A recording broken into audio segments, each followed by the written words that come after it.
Bonjour à tous, bienvenue à la 5e émission RepTalk de cette année. Je vous souhaite la bienvenue chaleureusement. Nous avons des sujets brûlants cette fois encore et surtout, nous avons des protagonistes de haut niveau ici sur scène. Je tiens également à adresser un grand merci à la partie journalistique de Auto und Wirtschaft qui soutient toute l'émission. C'est vraiment agréable que nous soyons présents ici chez Car Planet Galliker. Un grand merci à notre hôte Gabriel Galliker de nous permettre d'être ici et d'enregistrer cette émission aujourd'hui chez lui. Merci beaucoup pour cela, Gabriel. Je voudrais également donner la parole à Gabriel Galliker en introduction. Un entrepreneur de PME très actif dans le secteur. Et très brièvement, Gabriel, qu'est-ce qui se cache derrière Car Planet? Merci Enzo de nous permettre de faire l'émission ici. Cela nous honore beaucoup. Derrière Car Planet se cache une entreprise familiale de 2e génération, dirigée en famille par ma sœur, mon frère et moi, et bien sûr de nombreux aides et assistantes avec nos marques ensemble. Nous sommes un groupe de 18 entreprises, avons 4 centres de carrosserie, 10 marques automobiles et 450 aides et assistantes qui donnent chaque jour le meilleur pour nos clients. Waouh, nous sommes au bon endroit. Et si cela devient un peu bruyant en arrière-plan, chers téléspectateurs, c'est parce qu'on travaille ici. Je m'appelle Enzo Santarciero. Je suis le présentateur de l'émission RepTalk. Je suis ravi de parcourir ces sujets brûlants avec vous. Nous avons entendu Gabriel ici avec nous et nous avons Matthias Eckenschwiller. Il est directeur général de l'entreprise Flat Drive Swiss Mobility AG. Et nous avons René Mitterecker de l'entreprise Autoidat. Il est responsable de la gestion des produits. Et enfin, mais non des moindres, nous avons un carrossier ici, Nino Toys. Il est membre du conseil d'administration de la carrosserie Toys AG. Nous avons des sujets intéressants que nous souhaitons discuter. Ce sont ces sujets très importants. Actuellement, ils nous occupent bien sûr chaque jour. D'une part, la pénurie de main-d'œuvre qualifiée, des solutions pour le secteur de la réparation. Soyez curieux de découvrir quelles réponses vous attendent que vous pourrez emporter avec vous. Le deuxième sujet est le défi des réparations sur les véhicules en provenance d'Asie. Je crois que nous sommes ici au bon endroit. Et enfin, mais non des moindres, le sujet de la charge administrative au détriment des entreprises du secteur de la réparation. Bien, laissez-moi commencer. J'ai constaté que nous avons ces sujets en préparation. En fait, on peut dire que nous avons trop peu de gens, trop de règlements et des voitures de plus en plus complexes. Oui, c'est exactement le sujet de la 5e émission. Au début de cette émission, chaque candidat a fait une déclaration. Je voudrais commencer avec le PDG du groupe Car Planet, Gabriel, qui dit « La pénurie de main-d'œuvre ne peut être contrée qu'avec une cartographie ciblée et une automatisation. Pour cela, il faut le commerce ainsi que les fabricants. Heureux que tu sois ici, Gabriel. » Et encore merci de nous permettre d'être ici. Matthias Eckenschwiller dit « En tant que fournisseur d'abonnements, nous dépendons de partenaires d'ateliers solides. Et si nous travaillons ensemble en réseau, nous pouvons simplifier les processus ensemble et rendre la mobilité efficace. Heureux que tu sois là, cher Matthias. Bienvenue à toi ici. Oui, René, tu viens du secteur informatique. Tu dis que l'IA va changer beaucoup de choses, y compris les pénuries de main-d'œuvre qualifiée. Mais cela se produira principalement dans le domaine administratif. Les professionnels de l'artisanat en seront beaucoup moins affectés. Oui, et Nino, enfin et surtout, tu dis qu'en tant qu'atelier de carrosserie, nous plaçons l'humain au centre. La technologie, la numérisation et les outils sont à son service. Ainsi, nous voulons être perçus par les employés et les clients comme un modèle dans le secteur. Oui, encore une fois, bienvenue. Nous sommes impatients de connaître vos réponses aux sujets locaux que nous souhaitons aborder ensemble. Nous avons également cette émission en ligne dans les semaines à venir, également pour les clients francophones. Vous pourrez donc la regarder à ce moment-là. Encore une fois, les sujets. Nous commençons par la pénurie de main-d'œuvre qualifiée. Solution pour le secteur automobile. Oui, Gabriel. Vous croissez très fortement, même avec de nouvelles marques. Où trouves-tu dans ton entreprise, avec un tel besoin de personnel qualifié, la main-d'œuvre et les employés? Il est essentiel de dire que la formation initiale et continue est très importante pour nous. Cela signifie que nous allons déjà de manière ciblée au salon professionnel où nous nous présentons et présentons nos métiers. L'ensemble des métiers de l'automobile, c'est-à-dire non seulement la carrosserie, la tôlerie ou la peinture, mais aussi le technicien automobile, le mécatronicien automobile. Cela signifie que nous établissons une base dès le départ. Cela a pris des années. Ainsi, nous avons déjà aujourd'hui d'anciens apprentis qui sont aujourd'hui employés chez nous, c'est-à-dire un chemin complexe et pourtant ciblé vers la promotion de la relève propre et ciblée. Tu dis que la formation est la tâche principale après laquelle vous pouvez recruter. Mais est-ce suffisant, Nino, surtout dans la carrosserie? La formation seule est-elle suffisante pour cela? Pour obtenir ses forces ou ses spécialistes? Nous parlons souvent de spécialistes, mais il y a aussi des domaines où nous avons besoin de personnel. Comment vois-tu cela? Chez nous, jusqu'à présent, nous avons heureusement toujours directement pu recruter ou attirer du personnel, mais au fil du temps, on voit que cela a déjà beaucoup changé. Autrefois, lorsque nous faisions une annonce, nous recevions diverses candidatures et cela a tendance à diminuer très fortement. Cela nous oblige aussi à réfléchir à comment attirer les jeunes. Car pour nous également, la formation est désormais un point important. Nous nous disons toujours que nous voulons offrir chaque année une place de formation pour chaque domaine. Malheureusement, cette année, nous n'avons pas réussi dans tous les domaines, mais c'est désormais notre objectif. Quand je regarde notre personnel aujourd'hui, nous pouvons et sommes très fiers d'avoir eu la chance de former nous-mêmes un peu plus de la moitié des employés actuels. Très bien. Mais sommes-nous encore assez attractifs? Car tout le monde veut de la formation et des offres. Sommes-nous assez attractifs? Comment ça se passe pour toi? C'est un problème, car fondamentalement, beaucoup de jeunes ne savent même pas quel merveilleux métier est celui de carrossier ou de peintre automobile. Cela conduit alors au fait qu'il est encore souvent associé à la saleté, l'huile et la crasse.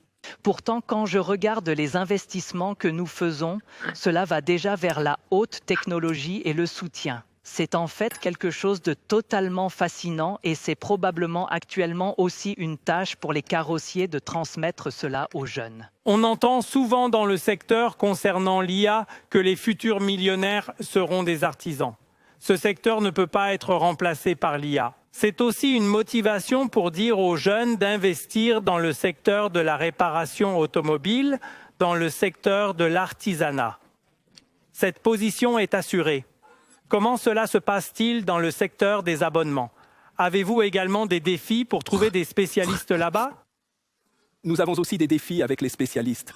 Je pense que nous avons besoin cependant des mêmes profils que dans les ateliers de carrosserie, dans les ateliers, dans les garages, car sans ateliers et entreprises de carrosserie fonctionnelles, notre modèle de mobilité ne peut pas fonctionner. Chez nous, il y a bien sûr les exigences supplémentaires que les gens doivent être très à l'aise avec les processus numériques.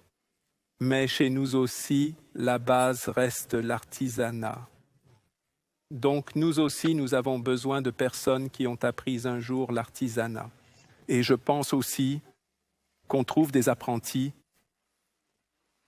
Nous devons montrer dans les écoles, nous devons montrer sur les réseaux sociaux à quel point nos métiers sont technologiquement avancés, car dans de nombreux esprits, c'est encore vraiment les mains sales et ainsi de suite. Mais nous ne sommes plus vraiment là. Nous devrions pouvoir transmettre cela aux jeunes. René, tu travailles dans le secteur informatique. Comment, selon toi, la numérisation peut-elle aider à atténuer la pénurie de main-d'œuvre qualifiée? Le logiciel remplace-t-il l'homme ou le rend-il plus productif? Donc, le logiciel ne remplace pas l'homme, bien au contraire. L'aspect humain dans le commerce, toutes les émotions qui entourent les voitures,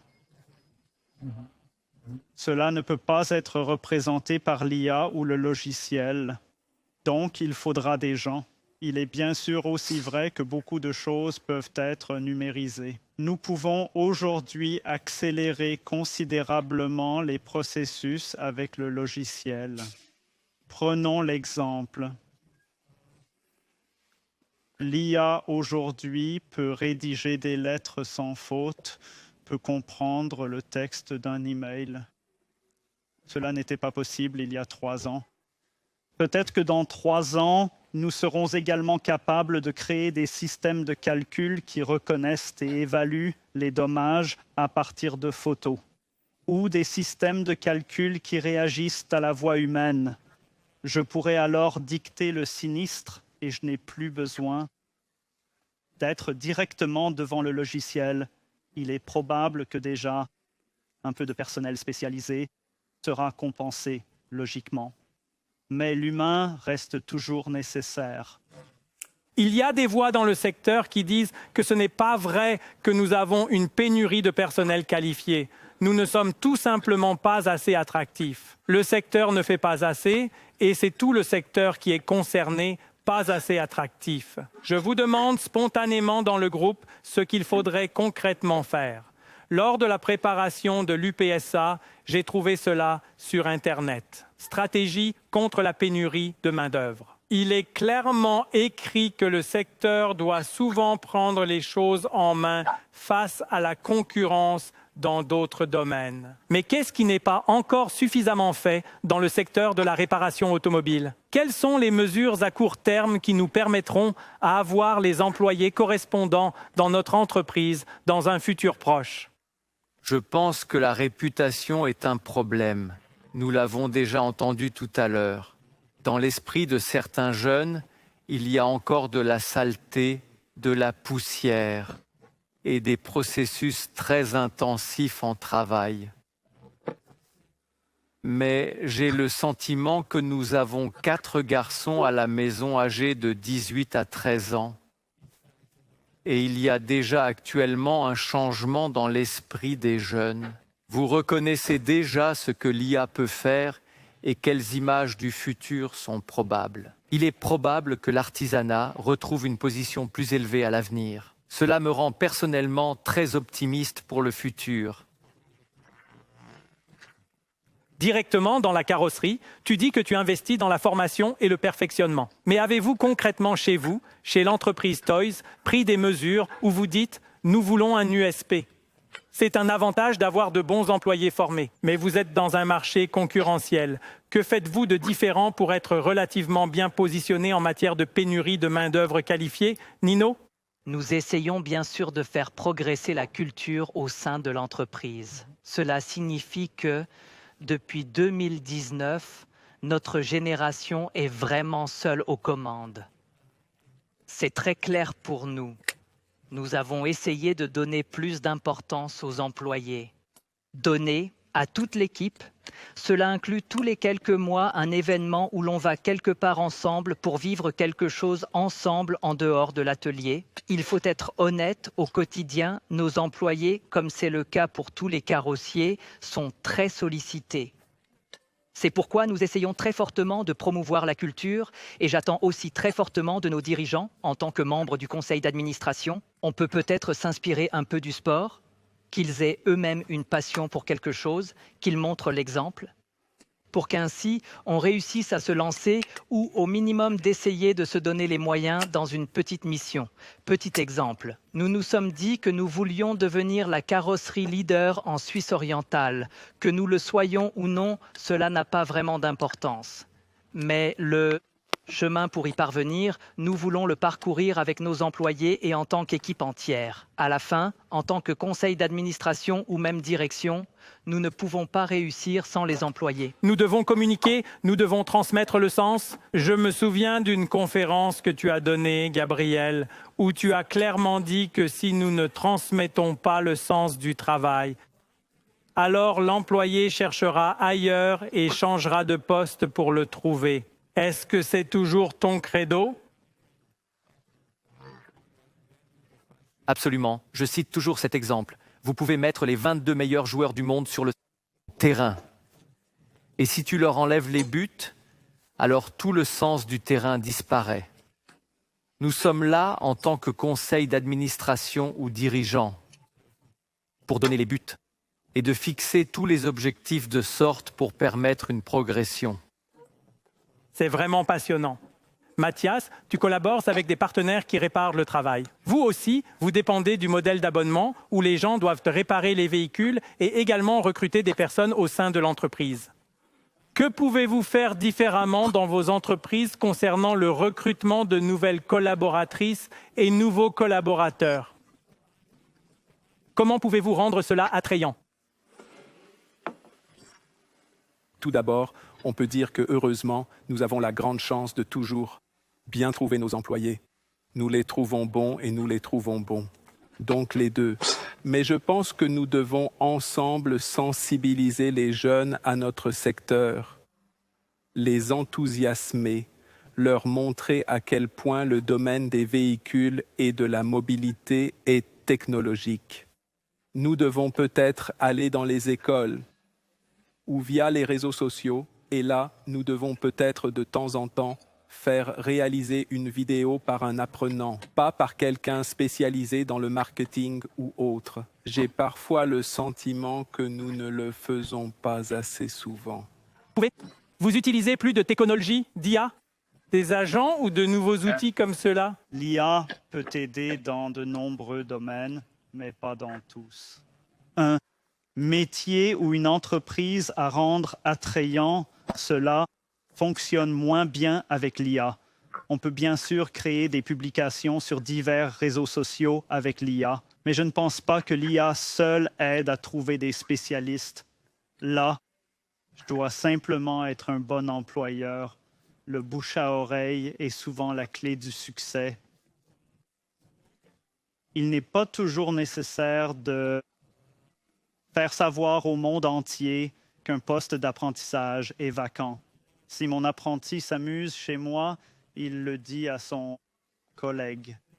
Il postule alors ainsi chez moi et obtient au final un super emploi. Nous remercions nos sponsors Glastrush Autoglass et Carbessa pour leur soutien. Un grand merci également à tous nos sponsors argent, Cartech, Carvolution, Derendinger, Glassrep, IR Technologies, Repanet Suisse et Rivax. Oui, volontiers. Kai peut-il le faire? Kai peut-il nous faire un post pour les réseaux sociaux ou non? Je pense que ceux que nous voulons atteindre, les jeunes, donc mes deux garçons, remarquent parfois plus vite que moi si quelque chose est fait avec l'IA ou non, et cela ne semble plus aussi authentique. Donc je ferai maintenant cela. L'IA soutient, mais je ne ferai pas simplement créer une image ou une vidéo à l'aide de l'intelligence artificielle. Je me tiendrai vraiment là en physique et montrerai vraiment ce qui se passe ici dans la vraie vie, dans les ateliers. Très intéressant. Nino? S'il y a vraiment une pénurie actuelle de nouveaux personnels, c'est toujours important et préférable d'avoir une réflexion et se demander comment nous gérons le personnel que nous avons. Et là, il y a aussi un point très important que les jeunes comme les personnes âgées apprécient, c'est de prendre des responsabilités. Nous avons maintenant, par exemple, un grand investissement prévu cet été en tant que Carrosserie Toys et nous souhaitons remplacer nos cabines de peinture. Et là, nous avons essayé d'inclure au moins une partie des peintres dans le processus. Et je pense que cela a été très bien accueilli, car ils font alors partie de la décision. Je suis conscient que ce n'est pas possible pour tout, mais pour certains points, déléguer des responsabilités, c'est aussi quelque chose que les gens veulent aujourd'hui. Ils se sentent valorisés. Avec les décisions, vous pouvez prouver que ce que vous avez co-décidé était la bonne chose. J'entends aussi toujours du marché que la pénurie de main-d'œuvre qualifiée ou le nouveau personnel en général est une affaire de direction, et ce, au plus haut niveau. Comment on gère cela stratégiquement? Dans la préparation de cette émission, j'ai aussi, là, on voit comment attirer de nouveaux talents, ce qu'on peut faire. Tu en as parlé des écoles tout à l'heure? C'est exactement ce qui est mentionné ici. D'ailleurs, pas seulement pour les places de garage. Cela s'applique également au secteur de l'électrotechnique, à la plomberie, etc. Créer des conditions de travail attrayantes. Cela doit faire partie de la stratégie de l'entreprise. Qu'est-ce que cela signifie? Probablement pas que nous ayons un centre de bien-être partout. Cela signifie que nous devons impliquer les employés, ce qui est important pour eux, là où ils se sentent sous-évalués. Opportunités de promotion, formation continue, perspectives de carrière. Élaborer un plan avec eux, mener des entretiens sur l'avenir, c'est plus important aujourd'hui. Nous entendons la différence. Si nous réussissons bien, nous avons un avantage concurrentiel. Pas seulement la performance, mais aussi les employés. Ou encore, renforcer les valeurs communes. Parlons-nous des mêmes valeurs, les impliquons-nous. Et le dernier point, développer une marque employeur forte. Je pense que c'est un sujet énorme. Nous ne faisons que l'effleurer. Nous sommes en pleine transformation et nous devons y investir. Cela restera un sujet majeur. Nous serons curieux de voir quelles nouvelles solutions de soutien l'IA nous offrira, car elles ne prendront pas en charge la tâche. Nous devons les intégrer avec l'autre moitié du cerveau. Restons cependant sur le changement. Nous passons des humains aux machines.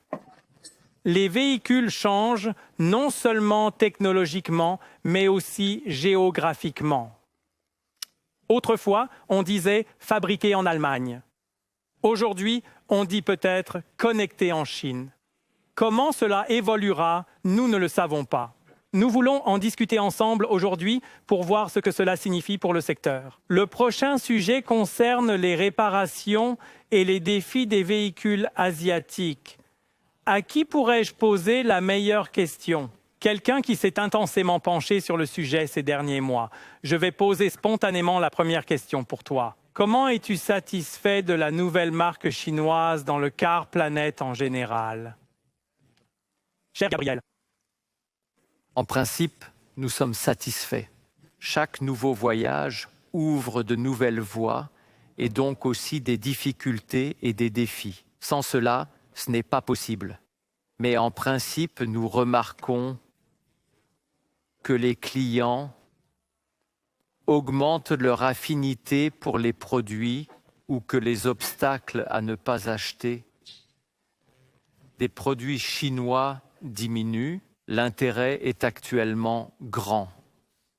Cela pourrait peut-être changer à nouveau dans un avenir proche. Mais pour le moment, c'est sur une voie positive.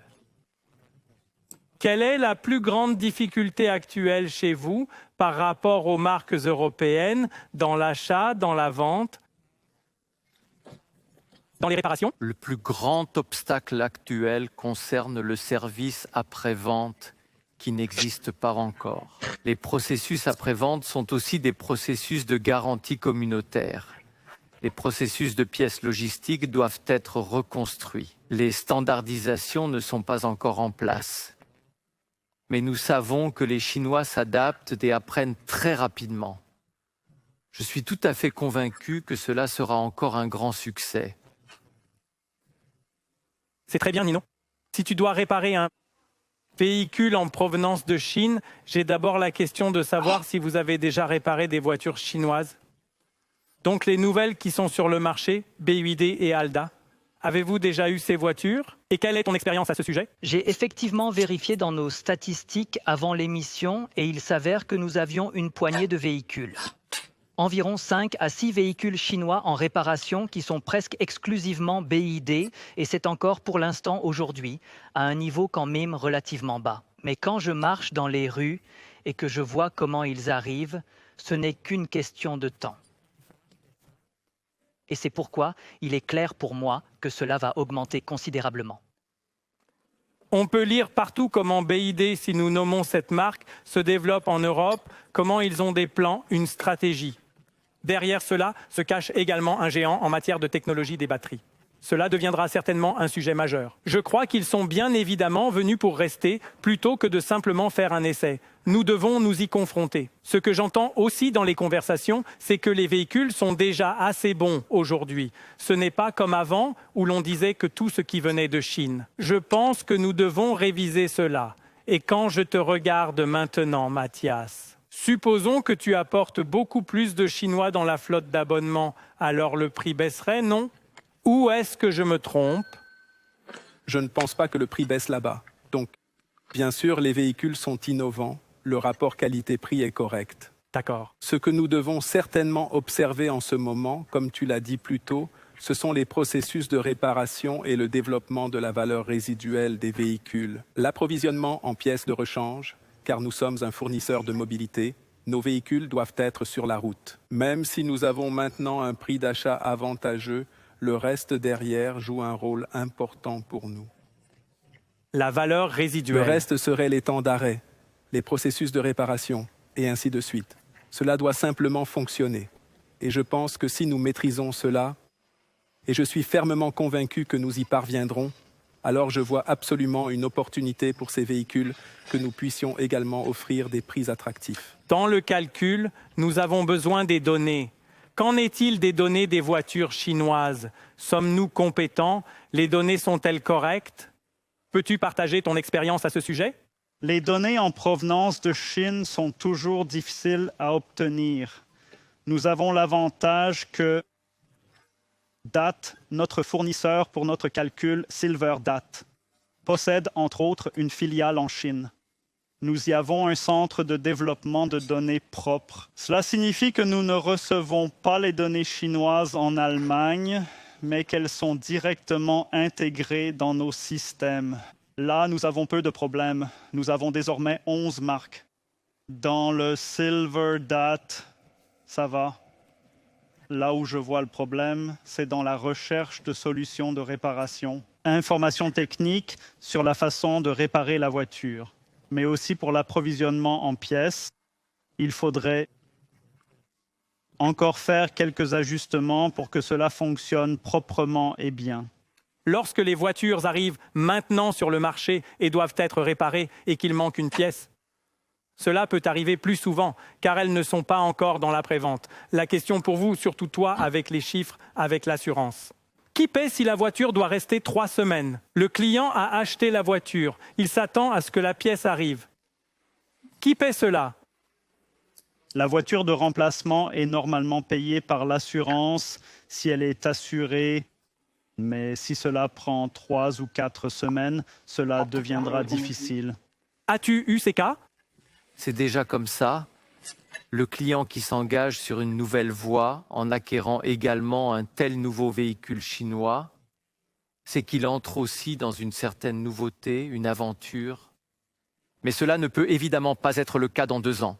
Mais ici, nous soutenons bien sûr les clients avec une mobilité de remplacement. Un bon fabricant ou un bon importateur qui ne peut pas livrer les pièces à juste temps se doit de ou devrait également soutenir la mobilité de remplacement du client. Car à la fin, il s'agit finalement de la satisfaction du client. Mais est-ce que l'assurance apporte son soutien dans cette affaire? Est-ce bien ce que j'entends? Je ne sais pas. Nous, c'est sûr. C'est probablement en partie une affaire d'assurance à cause des dommages sous garantie. Mais il n'y a pas que des dommages sous garantie, il y a aussi... Vous êtes naturellement le fabricant, c'est-à-dire l'importateur impliqué dans l'affaire. Non, pas encore. Avez-vous des voitures chinoises en abonnement? Est-ce envisagé en raison des valeurs résiduelles que tu m'as mentionnées tout à l'heure? Est-ce que cela fait partie de vos réflexions dans l'analyse? Je pense que lorsque tous les facteurs seront réunis, c'est-à-dire la capacité de réparation, l'approvisionnement en pièces détachées ici, alors nous l'examinerons certainement. Car c'est bien sûr une valeur absolument centrale pour nous. Nous sommes des prestataires de services de mobilité. Nous sommes en fait tous des prestataires de services de mobilité. Et je dis toujours, nous gardons le client mobile. Et si bien sûr aussi la mobilité de remplacement, tu restes aussi avec tes frais pour la mobilité de remplacement. Le processus est le travail jusqu'à ce qu'on trouve un véhicule et ainsi de suite. Cela demande simplement beaucoup d'efforts et nous le vérifions certainement en permanence. Nous observons comment les valeurs résiduelles évoluent, comment les processus de service se développent et il est possible que nous devions alors en proposer de tels véhicules. Et bien sûr, pour le réparateur, il est important que nous puissions obtenir les pièces de rechange. Quelles sont les conditions des pièces? Donc pas de chiffres, mais sont-elles compétitives par rapport aux fabricants locaux? Ou y a-t-il une autre stratégie de la part des fabricants chinois? Donc, chez nous, c'est comme toujours, quand il y a quelque chose de nouveau, il est plus important que nous ayons le processus pour obtenir rapidement les pièces de rechange. Dans une deuxième phase, lorsque cela devient un produit de masse, alors cela commence à intéresser le carrossier. Mais dans la première phase, il s'agissait de savoir si nous pouvions rapidement obtenir la pièce de rechange pour ces BID, par exemple, et jusqu'à présent, cela a toujours fonctionné pour nous. Nous sommes bien sûr également en train de le faire maintenant, et je suis sûr que tous les carrossiers le feront. Dans la région, pour voir quels sont les concessionnaires qui représentent ces marques, afin d'obtenir au minimum rapidement des pièces de rechange et tout le reste nécessaire des grands fabricants chinois. Je dirais même que nous avons beaucoup investi il y a 3-4 ans pour l'entreprise Tesla et au début, c'était très similaire. Et je pense qu'il faut toujours oser quelque chose de nouveau et alors peut-être qu'on tombe et on apprend toujours. Et je crois que nous avons réussi cela. De nombreux carrossiers se sont également spécialisés entre-temps dans Tesla et cela ne sera pas dans le futur différent pour les Chinois. Peu importe d'où vient la voiture. Nous avons parfois, même les fabricants de longue date peinent à acheter des pièces détachées. Mais René, concernant les prix des pièces, sont-ils également intégrés dans le système?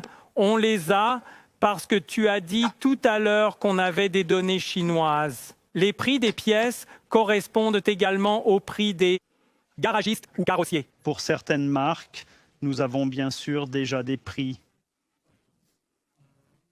Nous voyons que les prix sont encore relativement bas, même pour les pièces de rechange. Cela finira par s'équilibrer, c'est tout à fait normal, c'est un cas clair. Je pense aussi que les pièces seront un jour livrées proprement, des spécialistes s'en occupent. Les importateurs de marques chinoises ne sont pas des débutants. Lors de la préparation de l'émission, j'ai également trouvé ceci sur le net.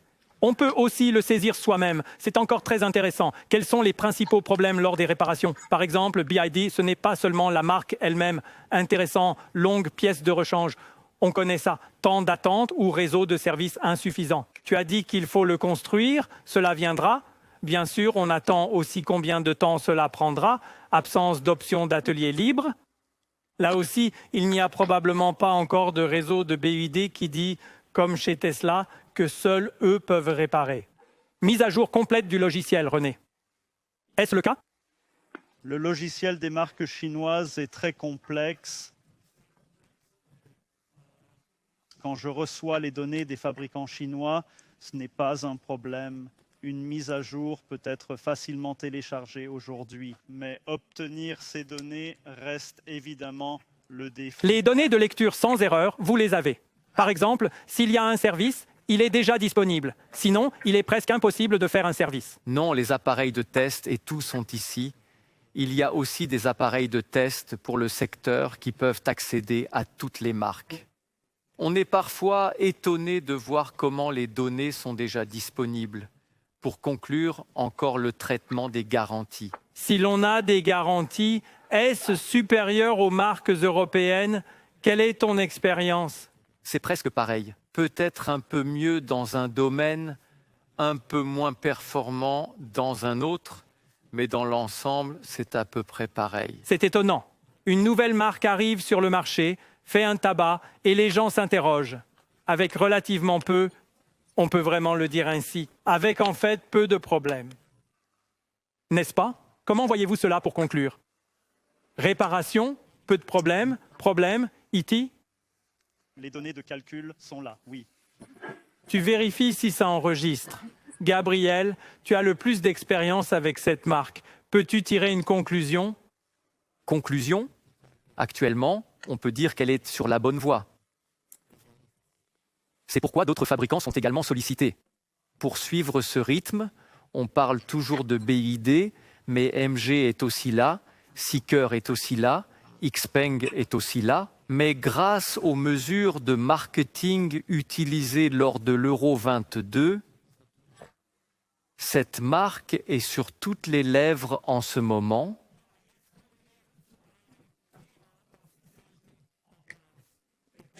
Oui, très passionnant, mais qui prend beaucoup de temps. Je connais des entreprises où l'ordinateur est plus important qu'une clé à molette. Nous en sommes au troisième sujet, la charge administrative, parfois ou souvent au détriment du secteur de la réparation. C'est un problème sérieux. Dans les discussions sur le marché, j'entends que cela augmente fortement. Pendant un certain temps, le rapport était de 4 à 1 entre productif et improductif. Aujourd'hui, il est de 3 à 1 et il augmente. Nous parlons déjà de certaines entreprises avec un rapport de 4 à 2 entre productif et improductif. Nous voulons en parler car à la fin de la journée, cela a un impact sur le secteur de la réparation. Comment allons-nous gérer cela? Alors, une question très concrète. Qu'est-ce que vous supprimeriez le plus facilement, le plus volontiers, immédiatement, qui relève de l'administration? Je demande d'abord aux chefs d'entreprise dans le secteur de la réparation et ensuite à toi, Gabriel. Qu'est-ce que nous supprimerions? Nous voyons cela ainsi. En fait que, pour un garage, l'expérience client est extrêmement importante. Et cela veut dire que tout finit par être intégré dans l'administration.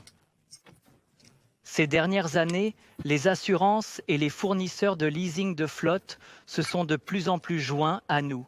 Et c'est pourquoi c'est déjà le cas. Quand je vois combien l'acceptation chez nous est, il y a 5 ans, nous avions 2 réceptionnistes et aujourd'hui, ils sont 4. Mais ce sont simplement aussi des pièces, des calculs, la coordination avec l'assurance. À la fin, tout doit se dérouler sans accroc. Il ne peut pas être question que cela dépende du bureau, que le véhicule reste ensuite 2-3 semaines chez nous sur le terrain. Et c'est pourquoi, jusqu'à aujourd'hui, l'administration chez nous a énormément augmenté. Elle a sérieusement augmenté, j'entends, Nino. Comment ça se passe pour toi? Tu es encore plus diversifié, cher Gabriel. Quel est Dans la direction des garanties classiques des fabricants et moins de carrosserie, la plupart des efforts sont bien sûr transférés par nous.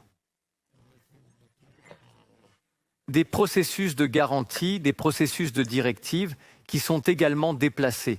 Ils sont en partie déjà inefficaces et coûteux, jusqu'à ce que l'on ait les documentations photographiques, etc.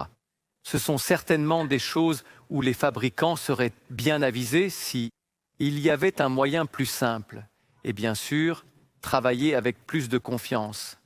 Autrefois, c'était très intense, la confiance était grande. De façon logique, ces circonstances ont quelque peu évolué. Nous nous enlisons déjà dans l'administration et essayons de nous aider avec des processus numériques. Mais ces processus doivent toujours être adaptatifs au processus des fabricants. Nous nous orientons ou nous adaptons au processus des fabricants. Autrement, c'est presque impossible. Mathias, tu travailles avec des partenaires dans la réparation. À quel point est-il important pour vous qu'il soit numérique?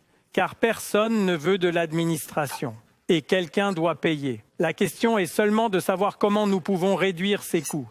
Nous avons une administration étatique. Elle n'a pas vraiment diminué selon le canton. Mais qu'est-ce qui est important pour vous dans les partenariats? Qu'attend une entreprise d'abonnement d'un partenaire quant à sa manière d'opérer numériquement ou administrativement? Il est important dans ce domaine que les processus aient une certaine standardisation.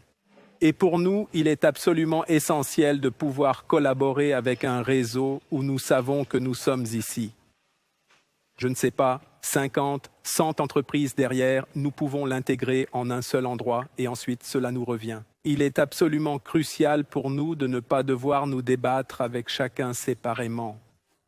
Parce que Je pense que chaque étape de travail qui doit être effectuée plusieurs fois dans votre domaine ou dans le nôtre, déjà rien qu'en y pensant, quand nous sommes assis devant l'ordinateur le matin, je ne sais pas combien de mots de passe vous entrez pour chaque autre système. Ces systèmes doivent pouvoir communiquer entre eux, comme tu l'as dit. Vous essayez de connecter ces systèmes numériquement pour qu'ils puissent communiquer entre eux. Cela réduit également considérablement la source d'erreur si les données ne peuvent être saisies qu'à un seul endroit. Ce que j'entends de ton activité d'abonnement, je l'entends aussi dans les discussions avec des carrossiers sur l'assurance. Ils s'attendent massivement à ce qu'il y ait des investissements. Car si l'on peut encore augmenter l'efficacité quelque part, c'est bénéfique pour les deux parties. D'une part pour la FLI, Flotten Leasing Insurance, mais aussi pour les carrossiers. Une partie essentielle. La question était de savoir qui paierait cela à la fin de la journée. Et si je ne suis pas à l'aise avec le numérique, je pense que je vais avoir un problème à un moment donné. Ensuite, je ne serai pas compétitif, je devrais augmenter le taux de rebut, etc. Ton expérience, René? Tu avais une question. Je supprimerai les actions non coordonnées. Un D'accord, déroulement passionnant. propre dans l'entreprise, établir et aussi suivre. Maintenant, je prends quelques photos et ensuite, je fais ceci et cela. De telles actions non coordonnées empêchent simplement que je devienne efficace. Le logiciel peut aider à cela. Mais à la fin, c'est encore l'humain qui doit suivre un certain processus et doit aussi vivre ce processus. Ensuite, tout se passe presque tout seul. Les actions non coordonnées, je les vois souvent chez nous. Nous avons beaucoup de processus qui sont standardisés. À la fin, nous avons évidemment toujours un client. Et chez nous, le client doit être au centre.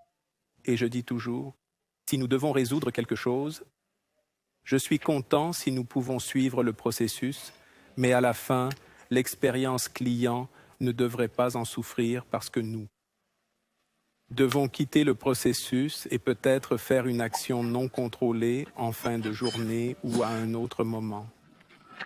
Le client est au centre pour moi car nous sommes des prestataires de services de mobilité et nous voulons, je crois, le maintenir mobile.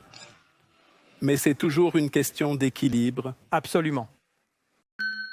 Nous remercions nos sponsors Glastrush Autoglass et Carbessa pour leur soutien. Un grand merci également à tous nos sponsors argent. Cartech, Carvolution, Derendinger, Glassrep, IR Technologies, Repanet Suisse et Rivax. Les carrossiers ou les garages constatent que l'administration est un problème. La question est seulement de savoir si cela est analysé. Analyse-t-on combien d'administrations j'ai et quels sont les processus administratifs? Dans l'enregistrement et le traitement des dommages, il existe de nombreuses voies. On peut le lire. Mais la question est de savoir si nous devons le documenter. J'entends souvent dans le secteur qu'on nous délègue cela. Mais êtes-vous alors préparé? Avez-vous le contrôle des processus? Demain sera-t-il ce processus, puis le jour suivant, ce que tu as mentionné? Si nous devons être compétitifs, nous devons être efficaces, logiques dans le travail quotidien. J'entends cela très souvent chez l'entreprise Toys. Mais avons-nous discuté de l'administration, de ce qu'elle est vraiment? Et avons-nous les processus? Il est écrit, par exemple, enregistrement des dommages assisté par IA via photo. Je sais qu'AutoIDAT mène de telles choses. Prise en charge numérique des véhicules, par exemple. Plateforme de dommages connectée entre les entreprises d'assurance. Hier, une assurance m'a dit que nous demandons à nos partenaires d'agir activement, qu'ils se prennent en charge et qu'ils délèguent aussi l'administration. Il y a eu un report pendant un certain temps. Fais tout le processus et je ne l'ai plus. Je crois qu'il faut le faire ensemble. Est-ce ainsi? Peut-on également proposer des solutions des entreprises informatiques qui demandent quelle est une étape importante pour la réduction de l'administration? Bien sûr. Par exemple, si j'ai un client au téléphone qui dit qu'il a un dommage sur sa voiture, je n'ai plus besoin aujourd'hui de le forcer à venir et montrer la voiture. Au lieu de cela, je peux l'envoyer sur une application photo et lui dire de prendre quelques photos. Je les ai ensuite à disposition. Je peux établir un devis. Je peux déjà déclarer le dommage avant que le client ne soit venu chez moi pour la première fois. Cela économise des ressources humaines dans mon entreprise, mais cela fait aussi gagner beaucoup de temps au client. Il n'a pas besoin de se rendre chez Gabriel après le travail pour montrer la voiture, mais peut le gérer numériquement. Dernier point, peut-être ici. Un souhait de la part du carrossier. Je pourrais imaginer que cela nous aiderait énormément si une certaine standardisation. Quand je regarde combien nos réceptionnistes dans différents programmes, cela dépend du fournisseur, chacun a son propre programme. Et à la fin, il faut toujours des interfaces. Est-ce qu'elles fonctionnent? Puis vient une mise à jour, puis ça ne fonctionne plus. Là, je souhaiterais, si j'avais une liberté de souhait pour le carrossier, une certaine standardisation. Nous essayons toujours, du moment où le client nous remet la clé jusqu'à ce qu'il la récupère.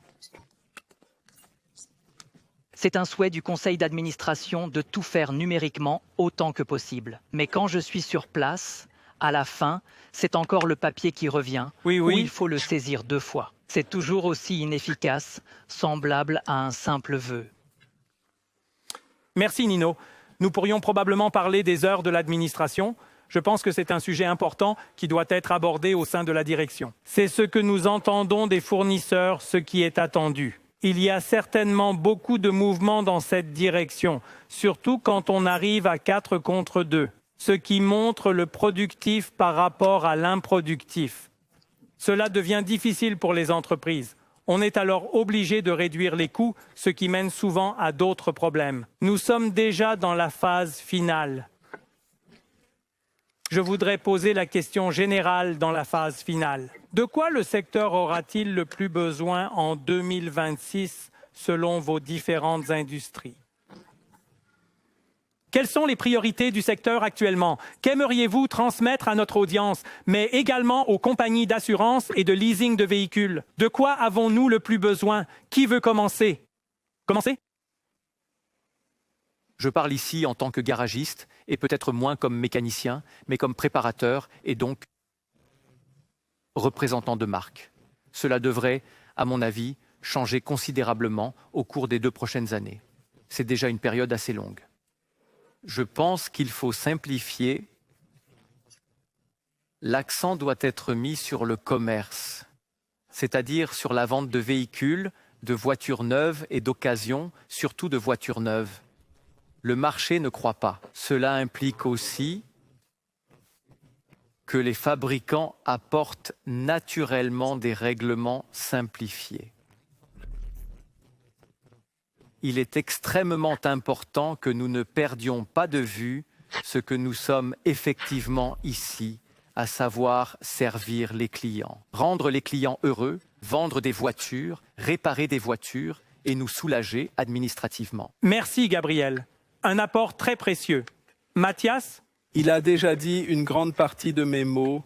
Nous devons vraiment simplifier les processus, promouvoir la numérisation afin que nous puissions soulager nos employés, qui sont notre bien le plus précieux, et ne pas les surcharger davantage. Et je pense,